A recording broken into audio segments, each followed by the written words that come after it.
Olá, ouvintes! Esse é mais um Pod Vila da Igreja Presbiteriana de Vila Rubens. Sejam todos bem-vindos na graça de Deus. Fique à vontade para compartilhar essa mensagem. Sabe, hoje a gente vai mergulhar numa ideia que pode parecer um pouco estranha no começo, a ideia de que a nossa maior força pode estar justamente onde a gente se sente mais fraco. É sobre esse paradoxo fascinante, inspirado lá nos escritos do apóstolo Paulo, que vamos conversar hoje. Olha, quando a gente lê isso pela primeira vez, soa até contraditório, né? Como assim fraqueza gera força? Para a gente entender de verdade o que o apóstolo Paulo queria dizer com isso, a gente precisa ir desvendando essa ideia aos pouquinhos, camada por camada. E para entender isso, o contexto é tudo. Paulo não estava aqui se gabando de visões celestiais ou de grandes feitos espirituais. Muito pelo contrário. Ele estava, na verdade, falando abertamente sobre as lutas, sobre as dificuldades dele, e com isso ele nos convida a olhar para as nossas próprias fragilidades de um jeito completamente novo. É que, na maioria das vezes, o que a gente quer é um poder para fugir do sofrimento, não é verdade? Uma espécie de rota de fuga. Mas a perspectiva que o sermão do pastor Sundar Andrade nos apresenta é outra, muito mais profunda. Um poder que nos capacita a suportar o sofrimento, a atravessar a tempestade com uma força que não é nossa.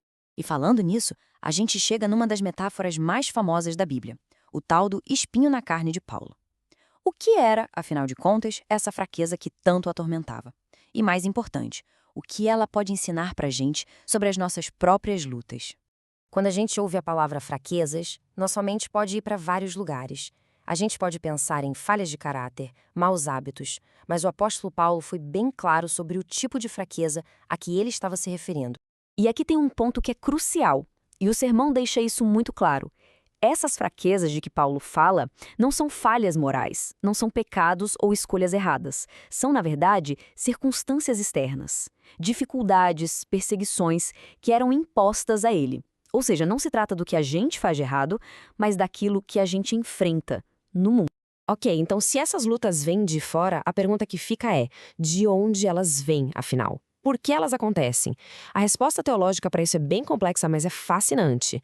A análise do sermão mostra que a origem do sofrimento tem uma fonte dupla. Existe sim uma intenção maligna que quer nos destruir, mas ao mesmo tempo existe um propósito de Deus que transforma essa mesma situação para o nosso bem. Essa comparação aqui deixa tudo bem claro. De um lado, você tem uma força maligna com a intenção de destruir, de causar dor, mas do outro lado, Deus, de uma forma soberana, pega essa mesmíssima circunstância para um propósito redentor, para gerar humildade na gente, para mudar nosso caráter e para nos santificar, ou seja, nos deixar mais parecidos com Cristo. E aí a gente chega naquela pergunta que, no fundo, todo mundo já se fez em algum momento difícil, né? Por que Deus permite isso? Qual o sentido? Qual é o propósito por trás da dor? Segundo o sermão, Deus tem dois grandes objetivos ao permitir as nossas fraquezas. O primeiro é gerar humildade na gente, e o segundo é glorificar a Cristo através de nós. Vamos ver cada um deles. O primeiro propósito, então, é nos manter humildes.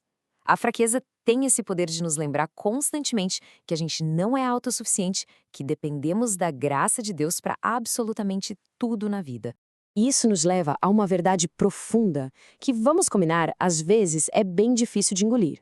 Para Deus, o nosso caráter forjado na humildade é mais valioso do que o nosso conforto imediato. Agora, o segundo propósito. Esse talvez seja o mais extraordinário de todos. A nossa fraqueza se torna o palco perfeito para que o poder de Deus se manifeste de uma forma incrível.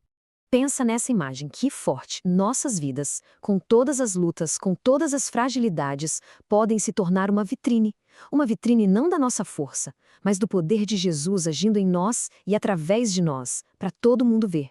E a gente sabe que, no meio de tanto sofrimento, Paulo chegou a orar 3 vezes, pedindo para Deus tirar aquele espinho dele. A resposta que ele ouviu? Bom, essa resposta é o coração de toda essa mensagem.